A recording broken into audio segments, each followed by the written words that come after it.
Welcome to the Walk Through Grief with Grace podcast, a space for human hearts to gather around stories of loss and love. I'm Jenn Cormier, your grief guide and host. It is my honor to have you join us through this sacred act of listening. May you receive something here that you need, something that is healing and calls forth your compassionate heart. We are so glad you're here.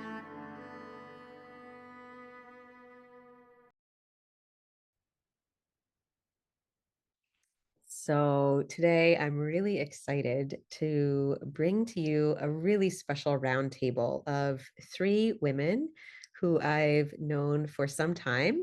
We have Sandra and Elaine and Meg, who have all journeyed through their own process, their own walk with grief for different various reasons. And you'll get to meet each of them today. And we're going to really talk about the opportunity that comes with moving through grief as a healing journey. There's really some beauty that also comes with the pain, and that beauty comes through the energy of creation. So when things fall away and things die, there is renewed opportunity for other things to bloom. There are seeds that are able to be planted in that fertile compost. So we talk a lot about cycles and seasons, and it just feels really important to highlight some of the folks who've gone through the year-long immersion program with me, because so much beauty and so much creativity has come out of this process. So I'm just really delighted and honored to have the three of you with us so that you can share a little bit of your story and also share some writing and some art and some dance with us so that we can share in the beauty that's been created. So thank you. So let's start. I'm just going to share a little bit about each of you and just introduce you, and then we'll hear from you. So I'm going to start with Sandra. Sandra Sa is she's an executive director of an early childhood program, and she's got 2 decades of experience working with children and with families. And in addition, she is a creative being who's focused on writing and poetry and also does some visual art. It's good to have you here, Sandra. Yeah. Thank you so much, Jen. I really appreciate being here. Yeah. So I'm gonna just go through and do a little introduction with each of you. Sandra, will you just share a little bit with us about when you and I met, what you were moving through as far as losses and grief? Sure. So, Jen, when you and I both met, I was at the beginnings of my sister's journey. She, in 2019, was diagnosed with a rare and aggressive form of cancer that just came from nowhere. We weren't expecting that diagnosis, and she and I were kind of on this mission, this battle to fight this cancer, and we really were working together as a team. And Jen, when I met you, you had walked with me in that journey. We had the pandemic happen at that time as well. So not only was there the journey I was taking with my sister, but then there was lockdown and just there as well in the world. So during that time, I was at a loss trying to figure out what was the way to support her, and also what was the way for me to support myself through this new journey. She passed away in November of 2020, so less than a year from her diagnosis. And during that time, Jen, with the program that we did together, we just spent lots of energy on working through that grief and working through all the pain that was happening for myself in my particular journey. So much has come out from that, and I'm really excited to talk about the creative aspects and what happened with me during that time, but the support and the ability to be creative in a time of loss was something I've never experienced before with all the losses that I've had in my past.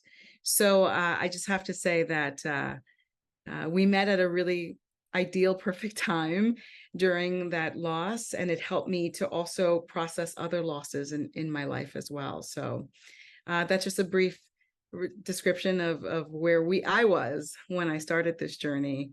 And it's a journey that I'm going to continue on for the rest of my life. There's always going to be grief, and there's always going to be loss. So it's something that that I know that I'll be working through. So thank you.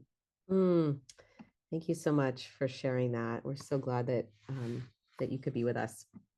Truly, truly. Yeah, and then I want to also introduce Meg. So Meg Streeter Lauck helped with her husband Dan. She helped him transition back in December of 2021. It's 2020. I'm so embarrassed. I got the year wrong. Oh, that's okay. She's like, wait a minute. It's like Which it's a year was it? blur, you know? Oh my God. But it was 2020. Yes. Okay. Yeah. Well, it's the 31st. So it was on the cusp. Or well, I guess it was on the that's okay. I'll start again. Caitlin, wiki, scratch that out. That's why we have Caitlin. She can scratch out anything. We'll go back. Thank you. No Sorry. problem. You said December 31st, 2020, right? Okay. Yeah. Okay, great. So Meg Streeter Lauck helped her husband Dan transition on December 31st, 2020. This was after he lived an engaged life with Parkinson's for 20 years. And he also spent 10 of those years with dementia. Meg is a former figure skater and dancer, and she sought to express the intensity of her grief through dance specifically. So thank you for being here with us, Meg. Well, you're welcome. First of all, it's great to see you and to see Sandra. We walked the year-long immersion course together, and to meet Elaine. So I feel in wonderful company. So I'm going to introduce Elaine Wood also. And Elaine, I just love, she gave a creative poem as her introduction. A friend actually wrote a poem for her birthday, and she wanted me to introduce her with this poem. So I'm gonna introduce her in a little bit of a different way. She also lives in England and has a dog named Bruce, but I'll introduce her through this piece of poetry. Goddess of soil and grain, transmuter of loss and pain, golden amongst the sheaths, she sways and bows, she turns and weaves. Creator of heaven, creator of havens, a beacon of light, on a mission to do what she knows is right, to follow her heart, supporting the world's new start. I honor you and your beautiful heart. So thank you, Elaine, for being here and your beautiful heart. And would you just share a little bit about when you and I met? What were the losses that you were experiencing at that time? Will you just share that with us? Thank you so much, beautiful sisters, for your introductions and stories. Yeah. My youngest son, Jack, was an adventurer extraordinaire he was almost moving from when he was in the womb. And he was living his best life and was travelling in Europe when he went missing in Slovenia. And the river released him 5 days later, so he passed then. So as you could imagine, it was a traumatic time, but magical, which we'll get back to. And then fast forward the pandemic, and then 2 years to the day of Jack's passing, we actually buried my beautiful mum after 5 weeks after finding out she had stage 4 cancer. And then fast forward probably only a couple of months through something else, then somebody delivered the beautiful Jennifer Cormer into my knowing, and the rest has been such a beautiful journey of understanding myself, learning about the magic of movement. I was literally doing, as soon as I got the thing back on, I was dream dancing before we came on. It was, so many things I've learned that have been profound, and I'm just forever grateful, Jen, and for the beautiful circle of women that I've had the absolute, it's been an absolute gift to share the journey with. And then meeting you guys, it's just another testament. As soon as we came on, could see by your beaming faces that we're all on the same vibe. So it's powerful stuff, this walk through grief with grace. Thank you, Jen. Thank you, Elaine. So I'm just wondering, Elaine, if you wanted to share, I know that your losses were very close together, of both your child and your mother, your grown son, Jack, and your mother. And I know that you've been doing a lot of creative work over the last year or so since I've known you, and some of it is writing. Would you like to share a piece with us today? Oh, honestly, it's hard to know which one, but honestly, because they've been flying out. It's amazing what the amount of creativity, even more than before, is just popping out at me. It's quite profound. I'll do the first little funny one and then do the proper one. My sonny is in spirit, and that could break my heart, but I choose not to let it, because then I'd be a fart.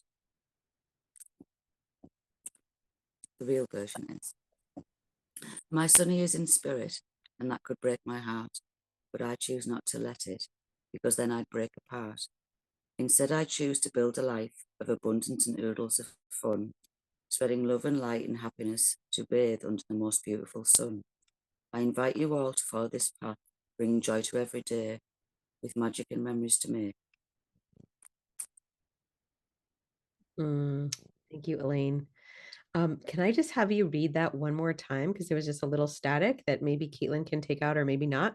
Would you just read it one more time and just read it nice and slow?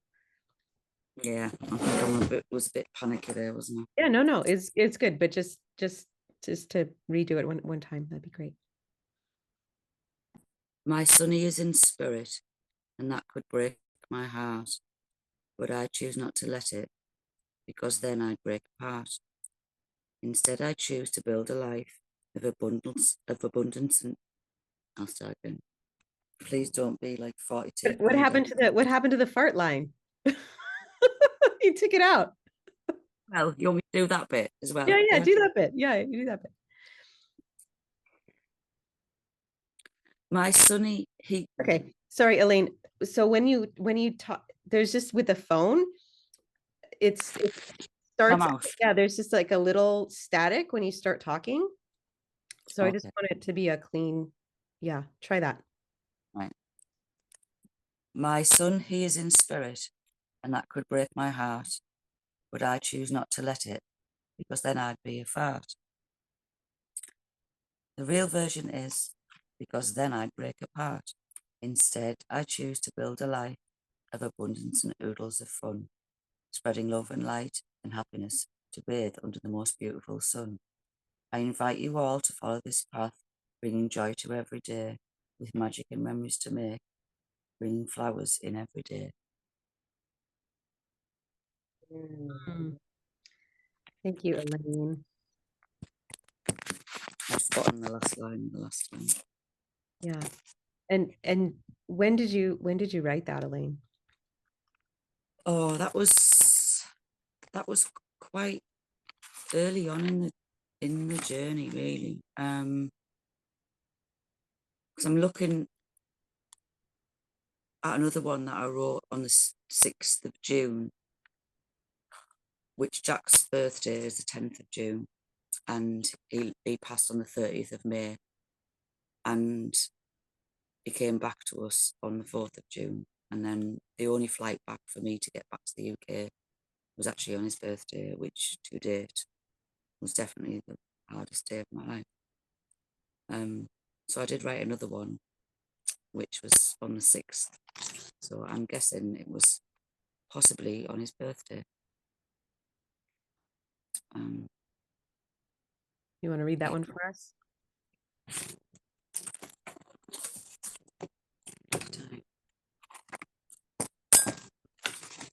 Sorry, Caitlin. Okay, she can just cut this out. Right. Go ahead. I step into the fire all tattered and torn, wholeness and rebirth waiting to form.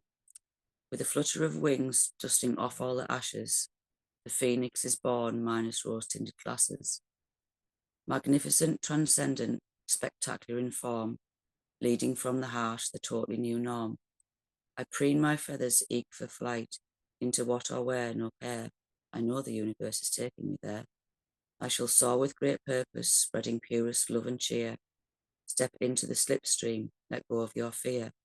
Sing and dance your way to abundance of plenty, spreading laughter gaily, it's infectious, not deadly. The medicine for life is many things combined, and a fire needs constant stoking to truly let that light shine. So sing and dance and laugh and love with passion, authenticity, full commitment to fun. This vision of life I share with you all. If you up for an adventure, give me a call. Thank you so much, Elaine. And I just, as I was listening to you read that, it felt meaningful that the fire needs to continue to be stoked.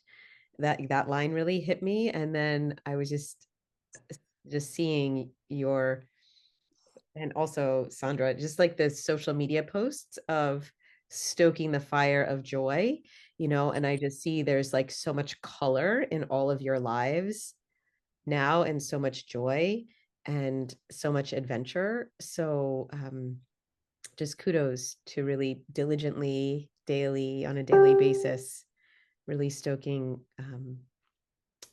the fire of conscious, intentional joy, along with all of the pain that you've also experienced. And I think that that's what all of you are a testament to, is that, grief, the grief journey is really a paradox. It's not just one thing. It's not just, sadness and anger and despair and anguish. It can be all of those things, but there's also a perspective and lightness and gratitude and joy and pleasure and creativity, and all of those things can interweave on any given day, which can make us come alive truly. And that's just what I see in all of you, is so much life. So thank you for those beautiful and very funny poems, Elaine. Appreciate you. Thank you. I think I'm just starting to blow my own mind with my creativity, and thank you, Jen. Thank you. Thank you. Yeah, thank you. So I'd love to, oops, I'm muting myself. I'd love to have you share, Meg, a little bit about, I know you shared that your background is in skating and dancing, and so you're very much, you have movement in your background. And would you just share a little bit about your process and how you moved out of pain and into creative process with us? Yeah, thank you. First, I want to say that I was drawn to you through my dance teacher. And so Dan had passed on December 31st. And I think that March, I finally got myself out of the house and went to my dance class. I'm in my late 60s and I still love to dance. And my dance teacher's name is Yvonne, and you two know each other. And I just started moving. And before I knew it, the tears were just streaming down my face. And I was somehow everything got highly activated just by movement. And Yvonne came up through I didn't class through the whole class, but I was clearly, things were shifting and the grief was just pouring out of me. And Yvonne came up after class, and she's a friend of mine, and she said, "Are you ready for a grief support group? Because I have a wonderful, wonderful person to recommend." And that's how I found you. So it's really lovely that dance is what brought me into this sacred group. What I realized, I was struggling to get out of bed in the morning. And I have said this before, but the reason was because when I woke up for like 3 seconds, I would think that Dan, my husband, was still with me. And then in the space of 2.5 seconds, I realized he was gone. And it would just flatten me. And I really did feel like just staying in bed. And the one thing I clung to was the cathartic nature of movement. And you gave us an assignment for our June retreat that was to use the form of expression that we loved most to express our grief. And we had done a lot of writing in the process up until then, and I enjoy writing, and it feels good, and it was very, very healing, but I knew that it was dance for me. And so I decided, I still can't quite believe this, I decided I'm going to choreograph a dance. So I went to my dance teacher and I asked her if she would, actually, I first thought I'll do a dance and I'll get Yvonne to choreograph it. She said, no, that's not my thing. I think this should come from.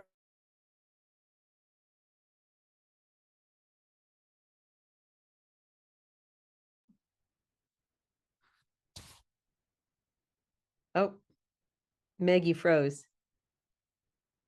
See if we can get you back. Da-na-na-na. It's very powerful. No, it definitely needs to come from Meg. It needs to come from you, Meg. Let's see. Usually when we freeze like that, you come right back. But she's not coming back. Meg, Meg. Oh, okay. She'll be off and back on. So maybe we'll just shift let's see. I'm gonna text her and say maybe come back on her phone.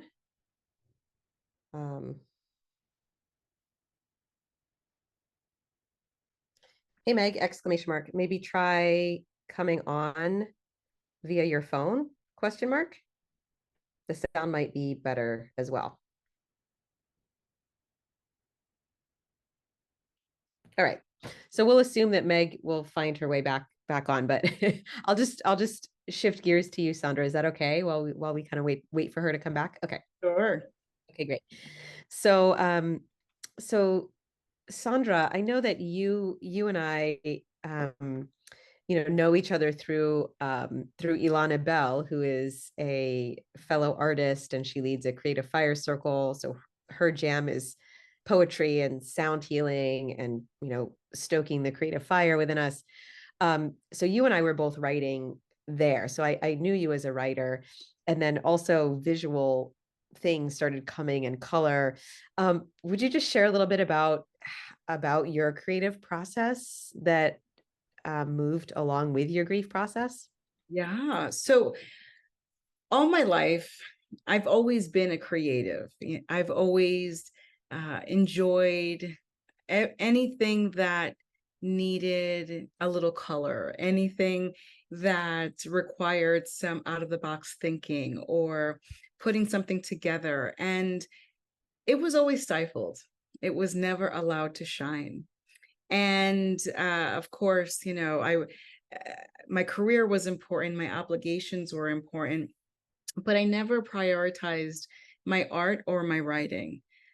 And I think one of the gifts that came out of the 2019 diagnosis of my sister and the 2020 year of her passing was that I was given this platform to really allow the creativity to come out.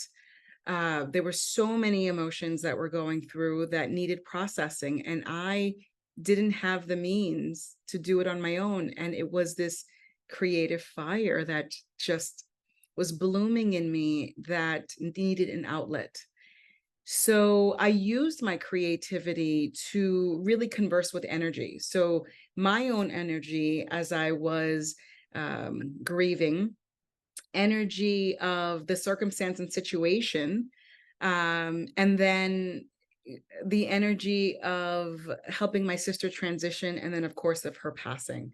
So creativity has given me the language to really walk through my grief and other emotions that have come through, because as you had mentioned earlier, Jen, I've invited so many things to the table other than grief.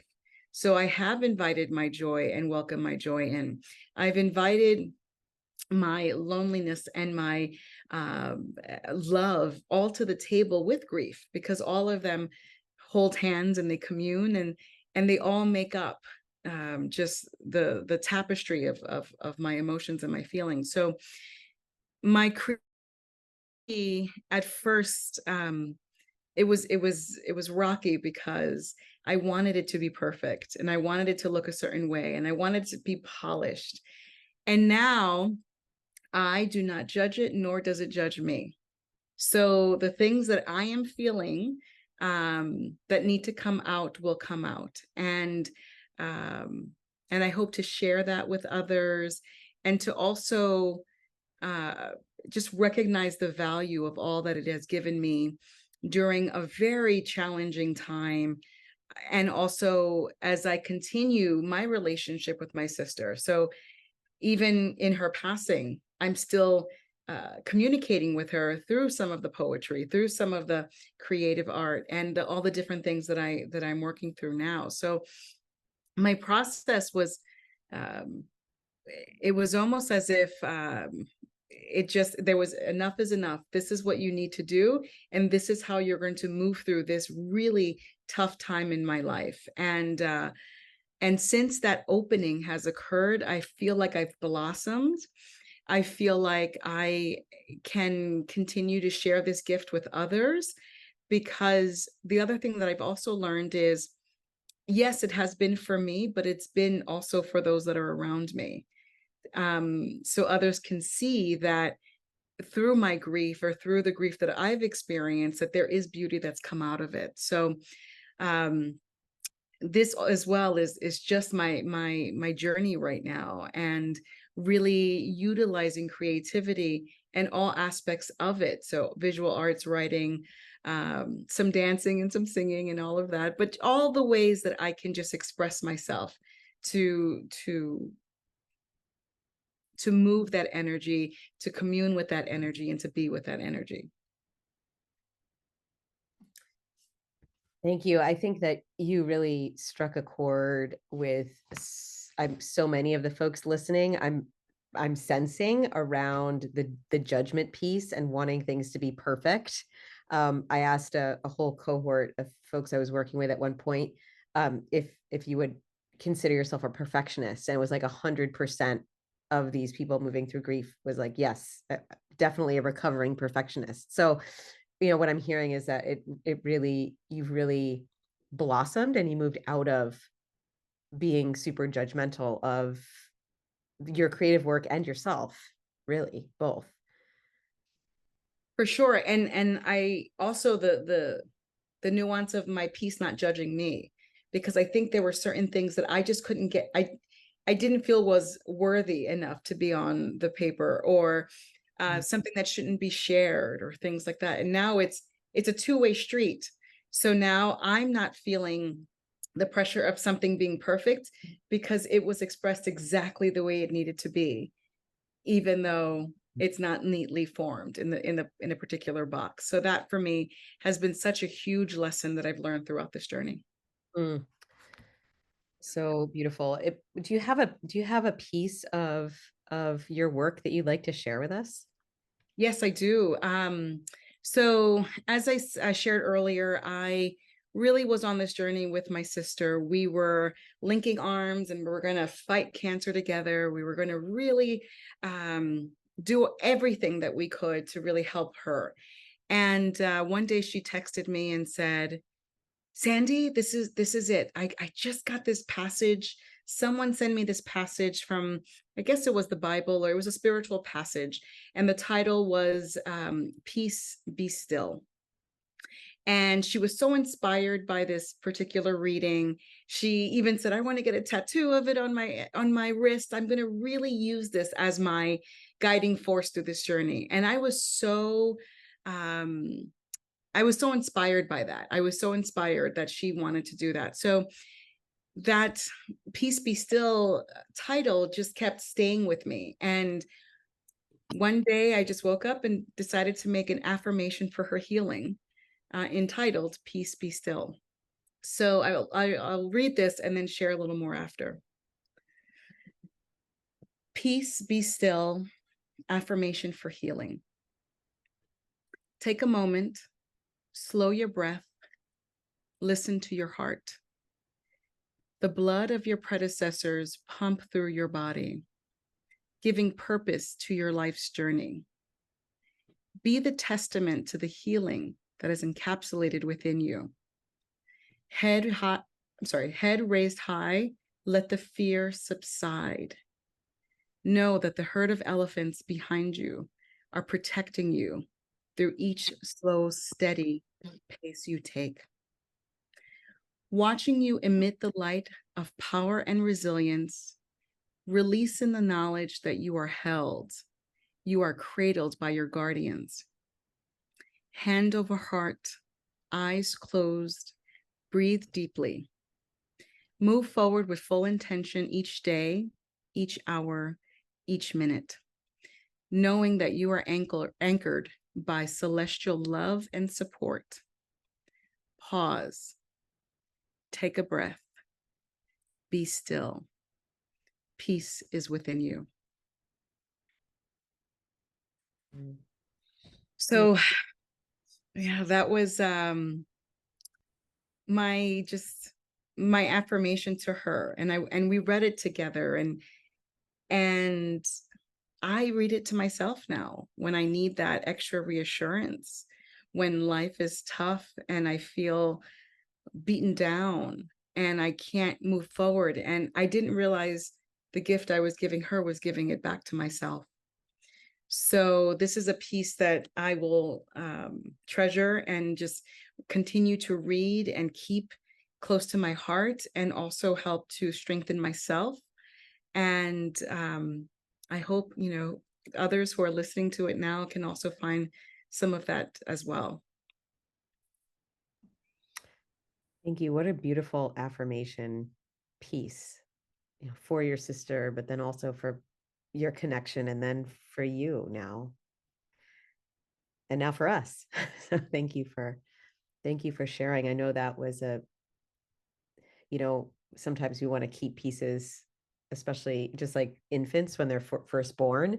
We kind of want to keep them close and at home and in the dark, and really, really tenderly protected from the outside world. So I know you shared that some time back, and it just felt really tender, and I just want to honor you for bringing it forward in a public way now to touch so many other people. So thank you for that. Yeah, good service. Yeah. And that you wrote while your sister was still living, near the end of her life. And would you share a little bit about the work you created after her passing? Sure. So a lot of the work that I've created, I said earlier today that I still have a relationship with her. So there are certain pieces of dreams that I've had. And there's a particular piece of writing that was revolving her visiting me and a secret place that we have together in a garden. And it was so powerful to put that dream into a piece that I can come back to again and just feel that feeling again of being with her and communing with her and just being in that same space. So a lot of the pieces that I've created post her death has been in relation to what is this new relationship that I have.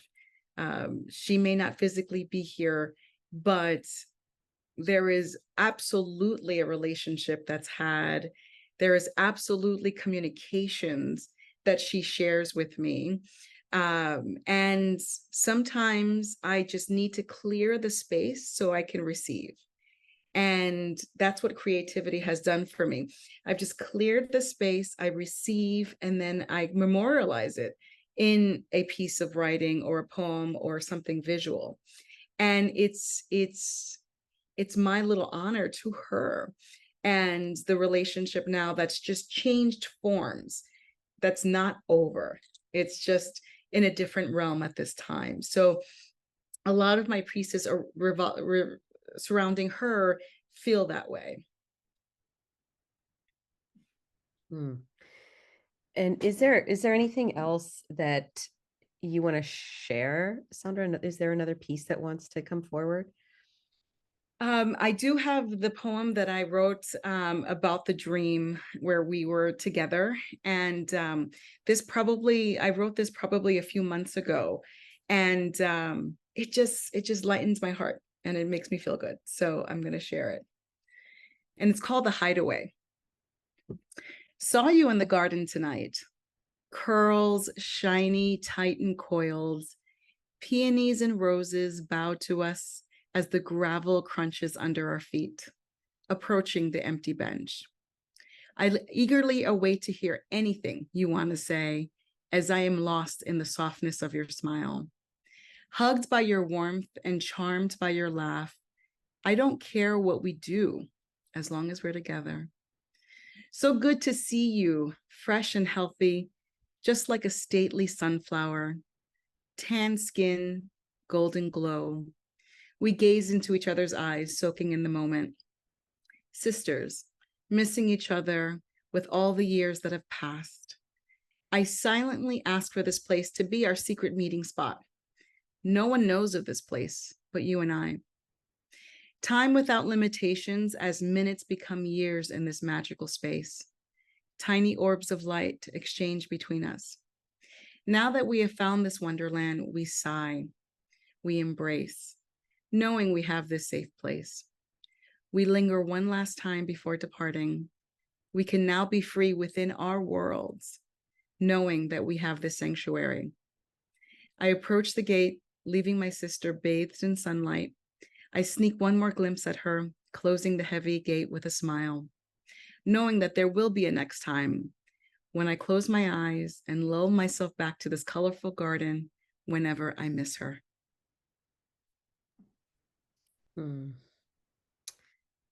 Wow, thank you. And that was a poem based on a dream that you had with her.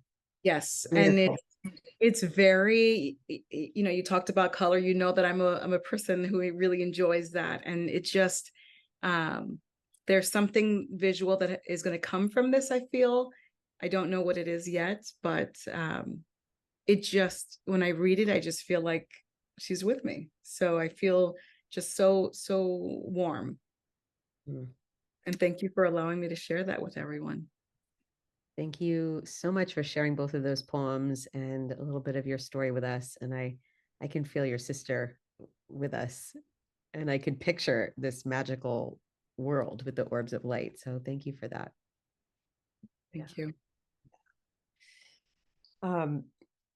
So Meg, I'd love to bring the mic back around to you. So will you share a little bit about your journey with creativity as you grieved the loss of your husband, Dan? Thank you, and thank you Sandra and Elaine, both all so beautiful. Ah, I love to dance, and I found you through dance because I went to a dance class in March when I was barely able to get out of bed, and tears were streaming down my face as I moved through the space. And my dance teacher, Yvonne, said, I think you're ready for a support group, and I have just the person. And it was you, Jenn. And so I credit just the very nature of movement and creativity in bringing me to you and the journey we walked for a year. So when you asked us for a June retreat to find a way to use the medium in which we feel most expressive, I turned to dance. Now, I used to choreograph in high school and college, but that's like 45 years ago. And I hadn't choreographed anything since. And I was taking on sort of a daunting task. But I will tell you, it was the single biggest forward moving process that I could make for myself. So what I did was I chose a Bruce Springsteen song. Dan loved Bruce Springsteen, but it was a song that he hadn't heard called Chasing Wild Horses in Bruce Springsteen's latest album. And a friend had sent it to me, texted it to me, and I wrote all my thank you notes to Chasing Wild Horses. So it was very emotional for me because there were a lot of tears while I was writing these notes to loved ones who loved Dan. And I thought, this is the song. And the interesting thing about the song is that it is not a song about death or grief, but it's about what is elusive. And what resonated with me was that managing Dan's dementia was elusive, and the magical thinking, quote unquote, that I might see Dan again in this life was elusive. So I connected with the song on that level. And I just started step by step trying to find out how best to communicate my grief. And the process took about 3 weeks. And I loved every minute of it because I felt that I was telling Dan's and my story through the music, through the movement. And whenever I got stuck, I would just lie down on the dance floor. And Dan was a journalist, and I would say, Dan, what's the next part of our story? And he didn't always give me the answer, but something came. He didn't know how to dance, but it was our story.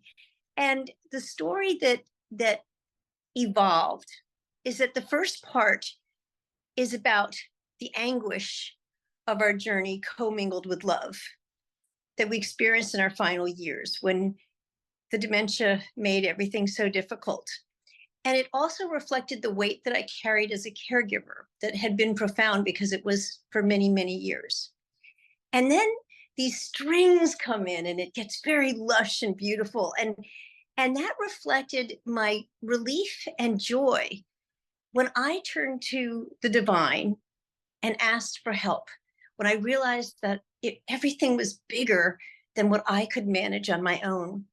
And the divine found me and tended to me with deep love, care, and guidance on my journey.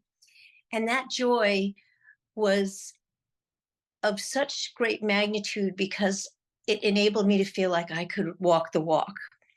And the third part is Dan's actual passing. And there's just this one gesture, and it's me putting my hand out and my other hand slips into it. When Dan was in the hospital and he was no longer speaking or responsive, I brought him a playlist of all his favorite songs, and we were playing American in Paris. And all Dan could do was to gently squeeze my hand at all the favorite parts of the song or the piece of music that he loved. And I knew all those favorite parts because he used to pretend to conduct it. And it was the gentlest squeeze, but I knew he was still there. And then when the final strings come in, I, at the very end of the piece, release him through death to the divine. And I let go of him with love and gratitude for being my partner and my soulmate in life. And here's the part that I want to say is so profound. It was a very simple gesture where I raised my arms and my palms were facing each other. And on the last note, I just turned them outward and I raise him up. And I think what I want to say is that we can try to let go of so many things in our mind and in our heart.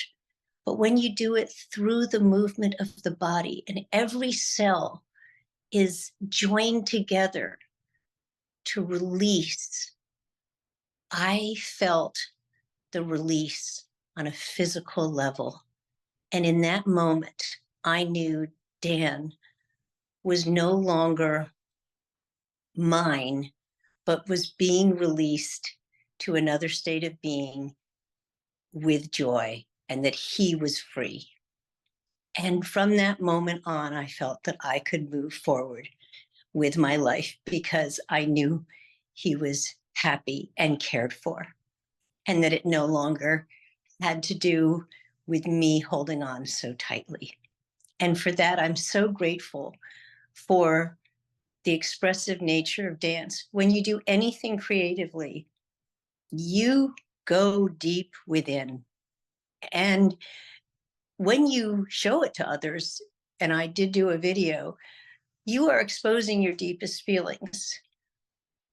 But because of that, you're going deeper than you could go in any other form.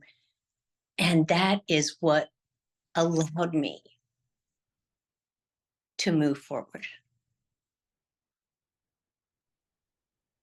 Mm. Thank you so much for sharing that, Meg. I could feel those parts of your dance. I was able to rewatch it today. Meg sent me the video, and I remember how, you know, you said it, you shared it. This was maybe a year and a half ago or two years ago. 2 years ago, right around now. Yeah, it was 2 years ago, 2 summers ago, you created that dance. And I watched it then, and I just rewatched it 2 years later, and I could feel, I could feel those three different sections, the heaviness at the beginning, and then, the freedom and the arms, the gesture of your outstretched arms with your palms up. I could feel that sense of freedom, that you just shared. And thank you for your courage, Meg, to take the invitation to step into dance and to not know what it was or how it was going to be, and to be in process with creativity itself and with Dan, asking what do I do next? And and you've also given me permission to share this dance. It's about 5 minutes in the Grief and Grace group. So if Absolutely. if you're listening to this podcast and you'd like to actually see the visual, because dance is so elusive, it's hard to imagine it. But Meg was so kind to share this video with us. So I'll figure out how to get it onto the Grief and Grace group. We have a private online community called Grief and Grace, where Meg and Sandra and Elaine are all part of this group. And you can join for community and also for tools and resources. And you can also see Meg's dance on there. We'll put it the day that this podcast drops. We'll make sure that it goes in the group, and we'll pin it to the top so that you can actually see Meg's dance. And maybe you can drop her an emoji in the comments or something if you're able to watch it. Yeah. And Jenn, I just want to say thank you for offering this to us, because as I said, I love writing, but it's not my most favorite medium. And you gave us each an opportunity to go deeper. That's what it was for me once I started dancing. I just went deeper into layers that I didn't even know I was experiencing. And that's where I think creativity just as Sandra said, it opens up ways for you to find out what you're really, really feeling. And I felt that I was in my, wheelhouse. And that gave me a confidence that allowed me to really dig down and see it through to the end. So thank you for that opportunity. You're absolutely welcome. Yeah. And I just want to thank each of you for stepping in and leaning into, your gifts and your capacity to create through and with your experience. So much beauty has come forward. So thank you. I feel like that's pretty complete. Is there anything else that feels like it needs to be said before we close out? No, I think everyone was awesome. Phew. Thank you. Thank you so much. I'm going to say that we're complete, and I know we're also 11 minutes over, so thank you for your extra time. I'm not going to stop the recording, although, we're done, just in case somebody says something. We're like, oh my gosh, that's amazing. We should put that in the pre-roll or something like that as we say goodbye. But thank you. I mean, I feel like that was so touching, and I've known all of you for so long, but it was just really lovely to hear, the perspective in this moment on this day, and to hear, you share your works of art with us. So I'm not gonna lie, Meg, that was so powerful for me. Thank you, because it made me like cemented and realize what I've been doing over the past few days, and numerous card things, synchronicities, how it all goes, but it's all like times like just sometimes I feel like saying just slow down, it's just, but your beautiful story of you and your husband made me realize that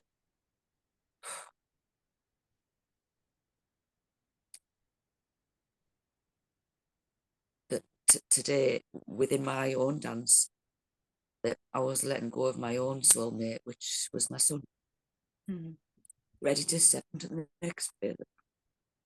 Yeah, I understand. Bless you. So thank you.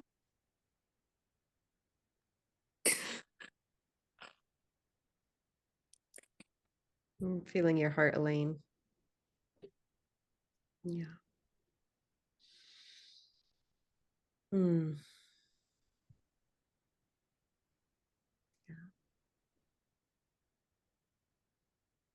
I think the one other thing I would say is that I just love the title of Walking Through Grief with Grace, because I was yearning to do that. I will be honest with you. I joined another grief group on Zoom that was through the Houston Area Parkinson's Society.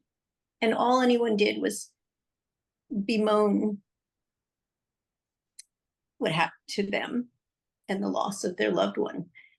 But Jenn, you put out to us that there's a different way to move through grief. You gave us a vision that showed us that it could encompass everything, as Sandra so beautifully said, like love and not just grief, but joy. And there are parts of my dance that there is joy, because even in the final years, Dan and I still found joy. And you want to hold on to that joy, even through the grief. And there are ways to express it so that it's not all consuming. And also to let that weight leave your body physically. And to do it with grace. And that is what you offered, and what I was seeking, and what dancing through grief enabled me to do. Mm. Yeah, thank you, Meg. And, I think that as a somatic healing practitioner, my background is also in dance and yoga. And um, that's one thing I notice from folks who just go through behavioral cognitive therapies and just, go to talk therapy. And I know some of you, came to me, it's like, hey, therapy is not, it's not cutting it, right? Or this bereavement group is not cutting it because it's so just, from the neck up. And we really do need to move.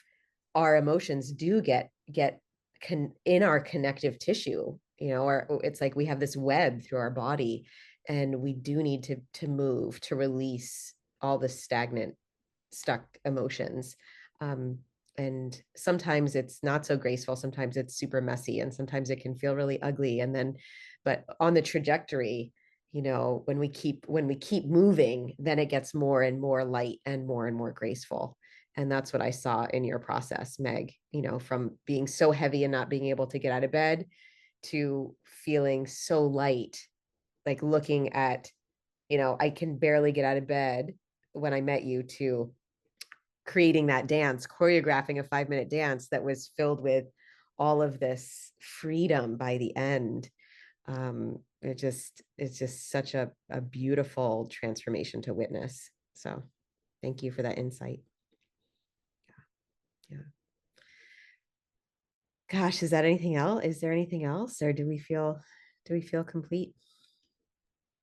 I feel when you just said that that last bit, you need a checkup from the neck up, and that literally sparks another, like, much later funny poem about Fern Gully. Have any of you seen that animation film years ago, Fern Gully? Fern Gully, Fern Gully, Fern Gully. I'd say, no, no, no, ma'am, we watched it yesterday. Why not? I shrilled. I love it so much. Magic and her wisdom of all shining, dripping in purest gold. So Fern Gully, Fern Gully, Fern Gully, I'd say. I'm down with Batty for a checkup from the neck up. The man behind the wings, I salute you too, a kindred heart and so love too. Robin Williams. That was one of the things that came out when it was Mum's anniversary, when I'd gone off in the van on my own, purposely not taking any devices of any description, and then just in case went to a no signal area, and literally Poems Aplenty came out, and that was one of the funnier ones in the early hours of the morning, which because it was a case of, as kids, when there was a video, oh, can we watch a video, Mum? And I'd be like, thank God, I'd be like, no, Mum, no, no, no, no. Oh, thank you so much, Elaine. So I just feel like this is a testament to, if you're listening to this, that capacity to give yourself time and space, whether it's going away with no devices, or going into a dance studio, or going into a special nook to write. I think that is just such a important thing, to carve out that time and space so that you can be with your body, be with your heart, be with your creativity, and let whatever needs to move through.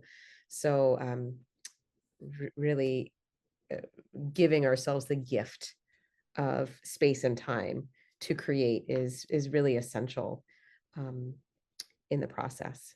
Yeah. So thank you, each and every one of you. I appreciate you. Thank you for your time, for your heart, and for everything that you shared. Yeah. Mwah. I'll see you soon. Till next time. You can unmute and say goodbye too. You don't have to just. Well, Meg, you're on mute, but it was such a pleasure meeting you, Elaine, and Meg and Jen. It was so wonderful seeing you both on Zoom. And there's just one thing I do want to say before we close off. Jen, you mentioned I've kept all of this close to the chest, and there is such healing in sharing. and just putting it out there. And thank you for allowing that. So Mm. to you all. Yeah. Honoring your sharing, and may it affect so many people in a positive way. Yeah. Thank you. Yeah. Mwah. Next time. Everyone. Thank you so much. Such a gift.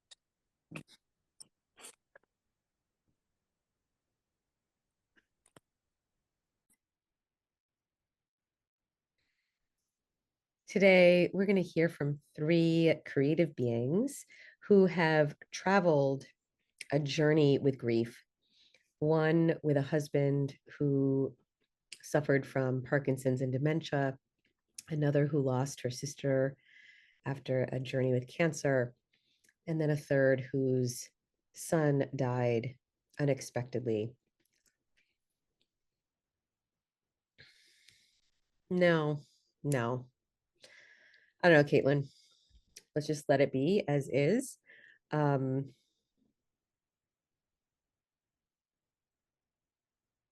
on.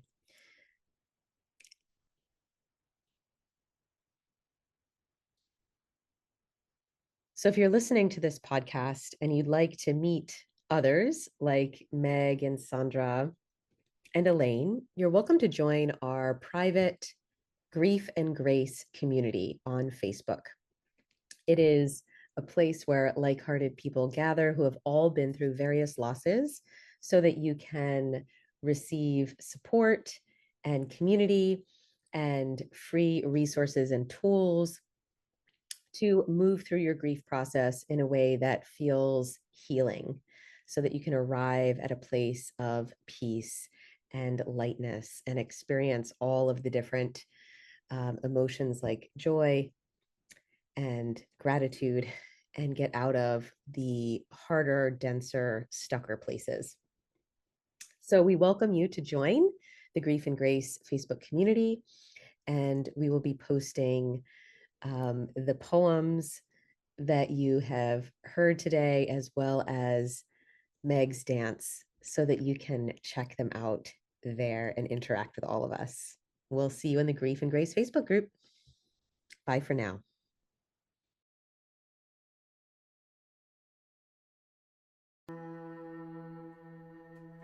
Thank you for being here with us. Thank you for listening. You are a vital part of this podcast. You are why we are here.